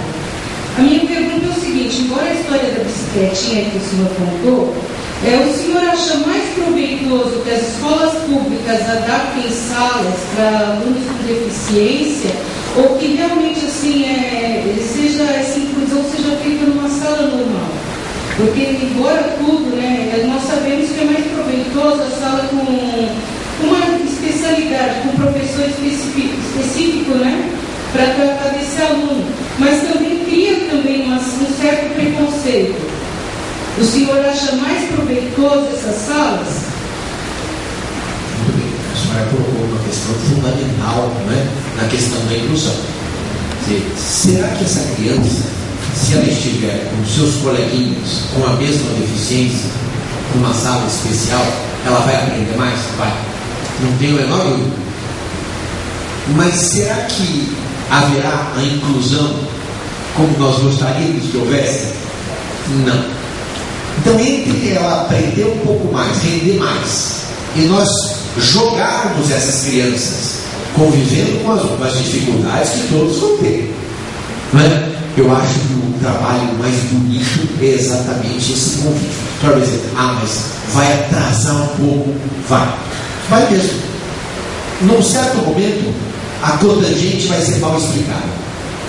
Mas eu acho que exatamente é essa mescla, esse dia a dia do colega levantar, empurrar a cadeira de rodas, você precisa de ajuda, é isso que vai criar uma mentalidade mais tolerante. A ideia da sala especial pode ser um segundo turno, não é? Um determinado momento da aula, ou seja, não é um pedacinho do horário, aí sim, mas eu acho que o dia a dia é o que vai contar. Como pensa, porque a professora vai ter muito trabalho, o professor vai ter trabalho, a classe vai ter trabalho, mas é esse trabalho que vai fazer isso. É olhar um cadeirante pedindo para ver um processo e dizer, como é que eu posso ajudar esse cara? Né? De que maneira isso? Precisa de ajuda? Ele não empurrando a cadeira. Né? Pega, já se empurra para cá, ele pega, você precisa de ajuda? Eu queria assim, falou, tá, estou com dificuldade, não acho a sala, eu acho isso, perfeitamente. Né? Como eu posso te ajudar? Já mas eu nunca desmontei uma cadeira de rodas e sempre sai entrar no carro, né? E a gente o que faz quando vê? Você discretamente muda de calçada. Mas o cara está lá, você me pediu alguma coisa? Eu não sei, nunca desmontei uma cadeira de rodas, nem eu. Pergunta pra ele, como é que faz? Só tira o quilo, fecha, tá bom. Obrigado, até logo. Não precisam ser super-homens e super-mulheres que conhecem tudo. Então, olha, eu preciso atravessar, você se importaria? Claro, você pode me dar o seu braço? Ah, dá o braço, ele pega no seu braço. É assim que funciona. Ah, mas eu nunca tive isso. Bendito, né? É só perguntar. Posso ajudar? Eu vou dizer, não, obrigado, eu me viro aqui sozinho. Ah, ótimo. Eu sempre pergunto, tá precisando de ajuda? Não, tranquilo. Ah, mas então tá, você pode soltar um pino na cadeira ali? Claro. Como é que faz? Que pino que é? Ah, é o virante. Pronto. E assim, a gente vai, né? E aí você vai se surpreendendo quando você encontra, né? Um sorriso, quando você encontra um afeto, um agradecimento. Nós estamos semeando uma sociedade um pouco melhor. Por que eu vim aqui falar? Porque todos nós lidamos com pessoas com deficiência, trato com o público, não é? E eu acho que é um momento que eu não podia perder. É uma oportunidade que eu tive para vender esse peixe para vocês. Eu acho que é um peixe gostoso, um peixe legal, um peixe solidário, né? Tem tanta coisa nesse país, não precisa começar. E para começar tem que aprender a conviver com o diferente. Porque se eu conto diferente para trás, Satanás, não dá.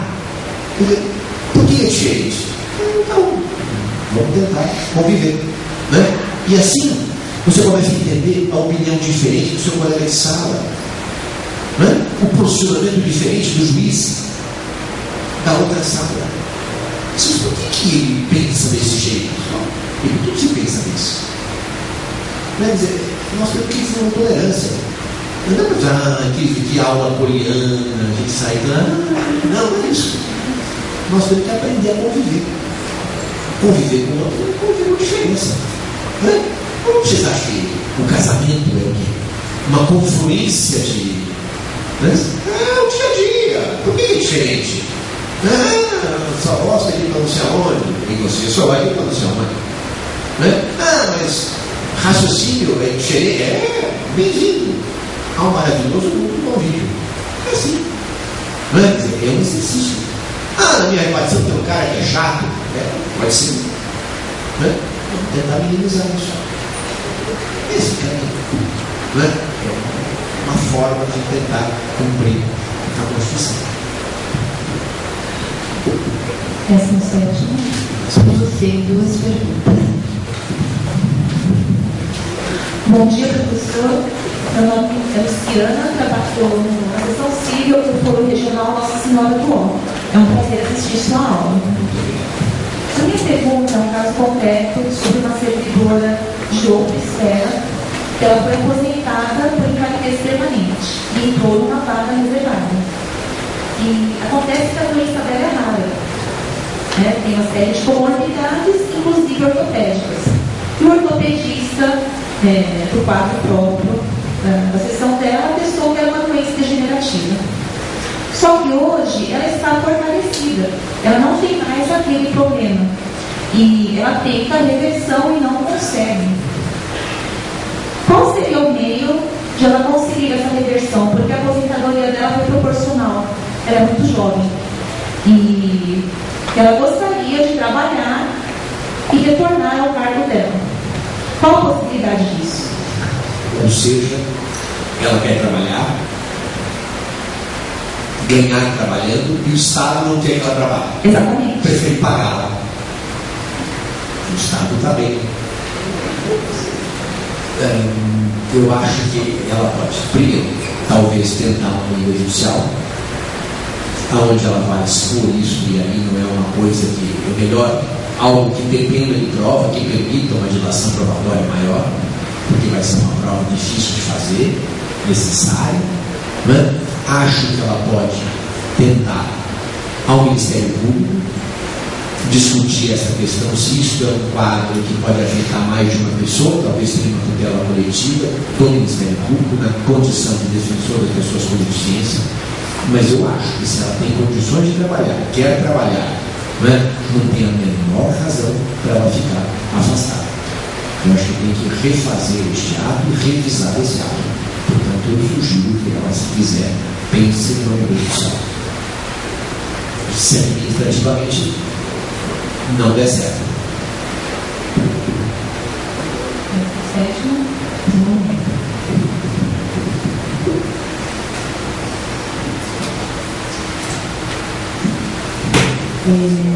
Último, no ENEP, objeto da primeira Brasília, eu queria que o senhor comentasse do acidente que teve um delegado que batido no cadeirante, estava parado no lugar do cadeirante.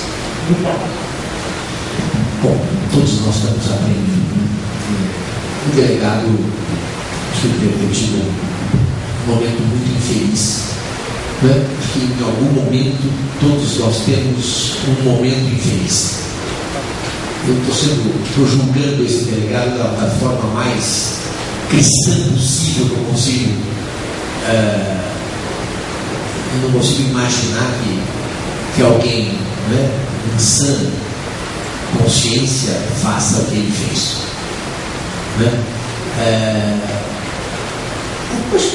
Tem duas situações. A situação específica e uma coisa que a polícia podia fazer, e eu já liguei para todos os amigos que eu tenho, não, todos não têm mais amigos do que eu tenho, para as autoridades da Polícia Civil, para que eles façam um curso, façam uma palestra, um pouco sobre a pessoa com deficiência, porque esse delegado não é desse ramo que nós conversamos, esse ramo da tolerância, ele não consegue olhar o outro.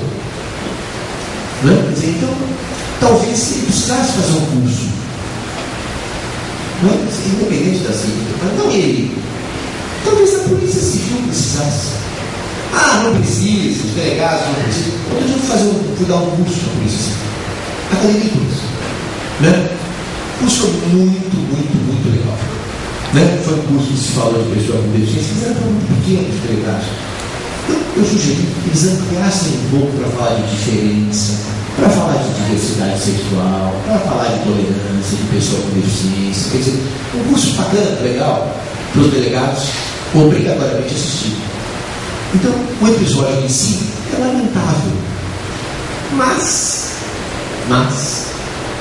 é retrato disso que eu falei para vocês. Quer dizer, de que lado nós queremos ficar? Nós queremos pensar de forma tolerante, inclusiva, ou nós queremos pensar de forma discriminatória?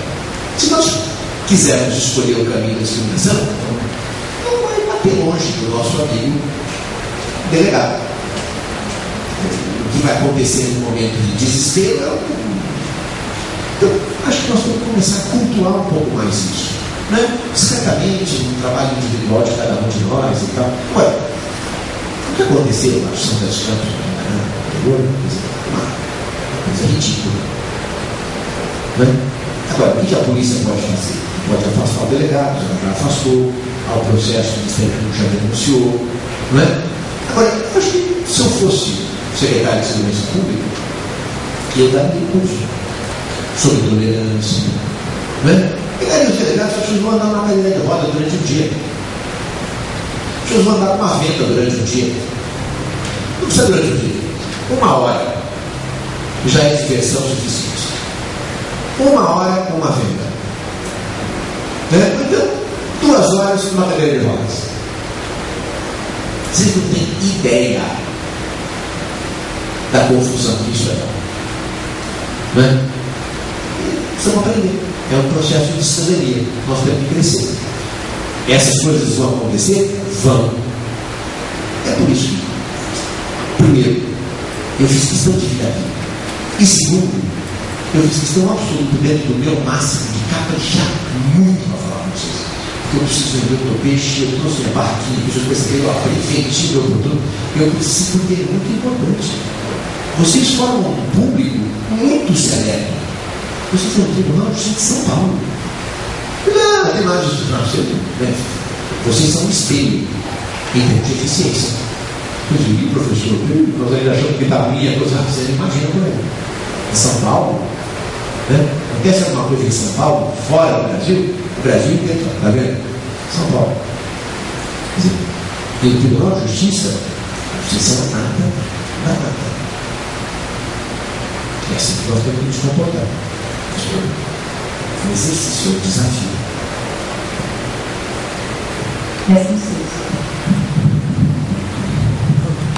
Muito boa tarde. Meu nome é Adina Pedroso de Moraes.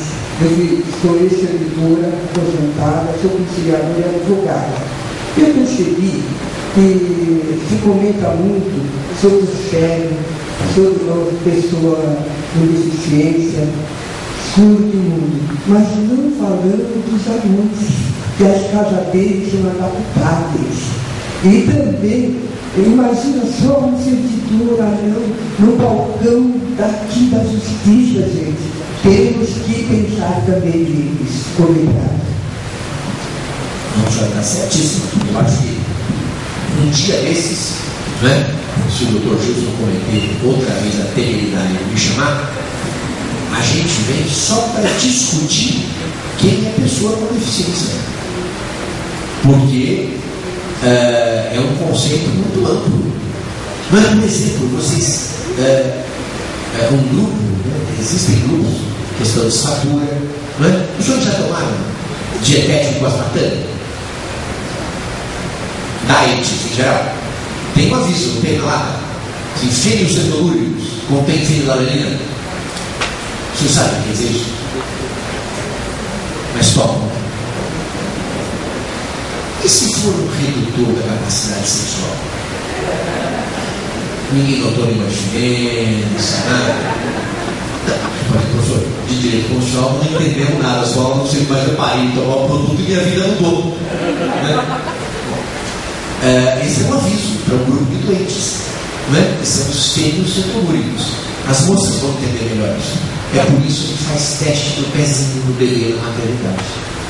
Quando o bebê nasce, tira 3 gotinhas de sangue do pezinho para fazer o teste do pezinho, para ver se ele tem uma doença rara chamada fênio telúrico.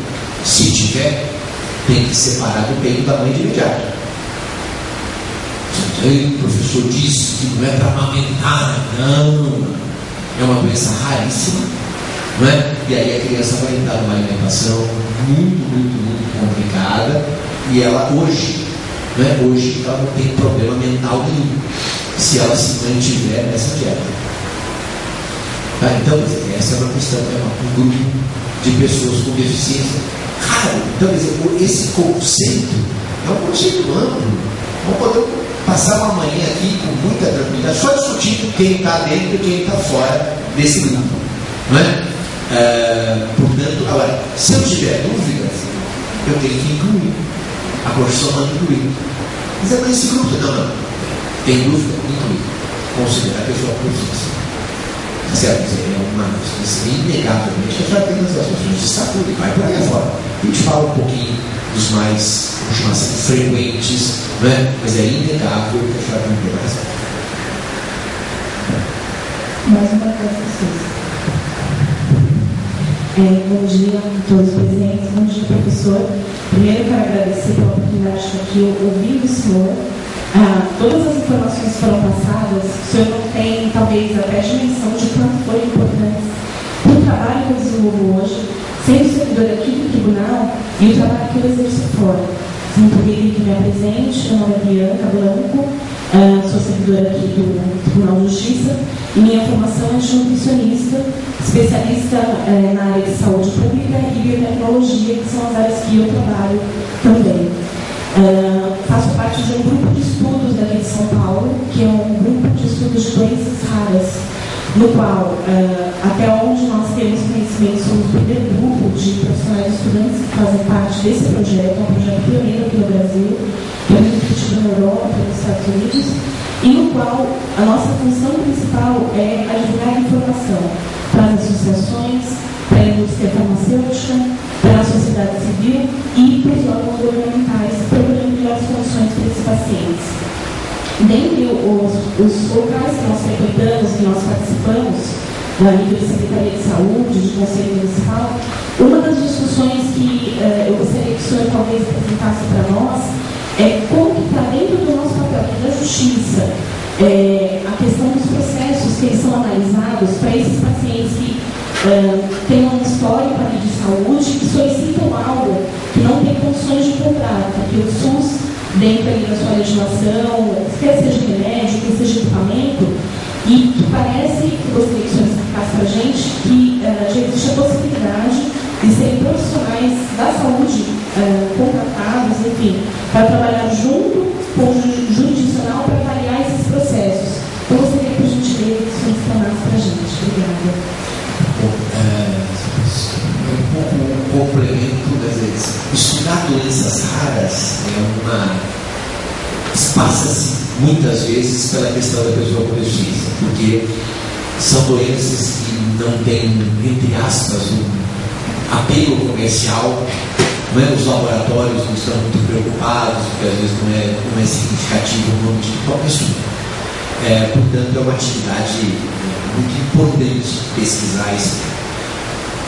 O judiciário brasileiro, ele reflete a sociedade brasileira, o juiz não é diferente. Não é? Se a sociedade brasileira não conhece a questão da pessoa com deficiência, muito menos o juiz. Não é? Eu fiquei de falar para vocês de uma decisão do Supremo Tribunal Federal, não é? Sobre o juiz cego. O Supremo Tribunal Federal, não é, se deparou recentemente com uma questão. Se um cego do Maranhão se inscreveu no concurso da magistratura, não é? O tribunal parece que definiu a inscrição, a Procuradoria do Estado recorreu, isso terminou no Supremo Tribunal Federal, nas mãos do ministro Gilmar Ferreira Mendes. E o ministro Gilmar Ferreira Mendes disse: olha, se vai suspender o concurso público ou não por causa dessa situação, não é caso de suspensão. Então, deixou o concurso, então não apreciou o mérito. Mas disse: há um precedente do Supremo Tribunal Federal que diz que uma pessoa cega não pode ser juíza. 3 semanas antes, o presidente da República havia designado o Dr. Ricardo Tadeu para desembargador do trabalho do TRT do Paraná. Bom, o ministro Gilmar então satisfaz. Não vou apreciar o mérito, mas o precedente do Tribunal de Justiça é um precedente que diz que um cego não pode ser juiz. Olha, vamos ver esse precedente. Né? Primeiro, de quando era o precedente? O precedente era de 84. Eu pergunto para os senhores, né? Em 84, 1900, que computador os senhores tinham? Vamos ver a parte histórica.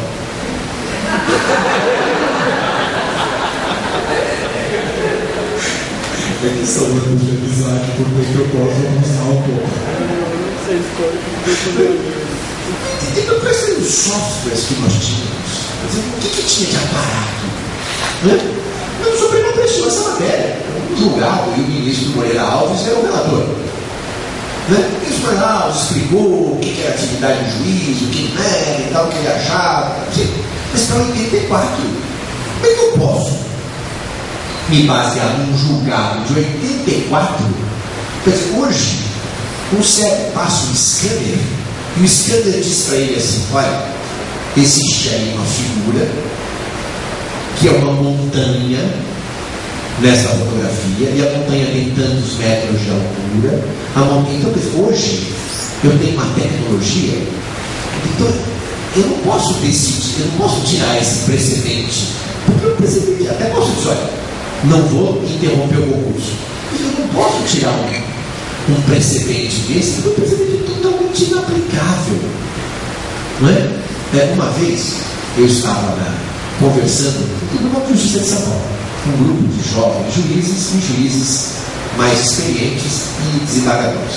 E o tema era esse: se um cego pode ser juiz. E os jovens juízes, para minha surpresa, defendendo que o cego não podia ser juiz. Não pode, não dá, não sei o que, tá, e foi. Bom, e aí então, na hora da audiência, como é que nós vamos saber se a testemunha está mentindo? Primeiro, como é que é a testemunha mentindo? Não é? Não, se a gente percebe, não é? A testemunha está mentindo. Desculpa, como? Não, a gente bate o olho. Nossa, esse é um juiz muito poderoso. Esse juiz que bate o olho e consegue descobrir se for um pouco mentiroso. Não é? Mas a pessoa fica vermelha. Se for uma pessoa de pele negra, não fica vermelha. Como é que foi descobrir? Não, a gente percebe aí os defensores da tese. Não. É que a pessoa cega desenvolveu outros atributos. Então ela tem uma audição super desenvolvida e ela tem um olfato muito desenvolvido. Então, a testemunha começa a transpirar, porque ela está mentindo, e eu, com o meu super olfato, consigo descobrir que há um cheiro de sudorese na... Nossa, mas que cena! Esse cego tem superpoderes, porque tem uma audição maravilhosa, um olfato maravilhoso. Isso a gente consegue na semana passada. Então, nem tanto para cá, nem tanto para lá. Depende da pessoa. Para isso é que nós temos que estar informatório. Mas para terminar a história, levanta um jovem juiz e diz assim: pois, o que foi? Né? E a inspeção? O checkmate colocou, empurrou a peça, existia a inspeção. Realmente, isso levanta um desembargador no fundo da sala e diz assim: nesses tempos, eu não vou usar a expressão do desembargador, que foi muito mais divertida do que essa, mas eu não vou dizer isso. Isso, meu filho, presta atenção. Eu sou juiz há 35 anos. Fiz uma inspeção na minha vida e não serviu para nada. Para de encher. Não, eu só quis explicar um pouco. Sossega um pouquinho. Se for começar a criar caso, serve para tudo. Né? Mas uma pessoa fiz concurso para magistratura. Mas você consegue, né, ler 35 laudas em tanto tempo? Então você não vai ser bom juiz. Não sei, mas eu consigo ler 37, eu tenho capacidade de raciocínio. Se eu quiser criar problema, é muito simples.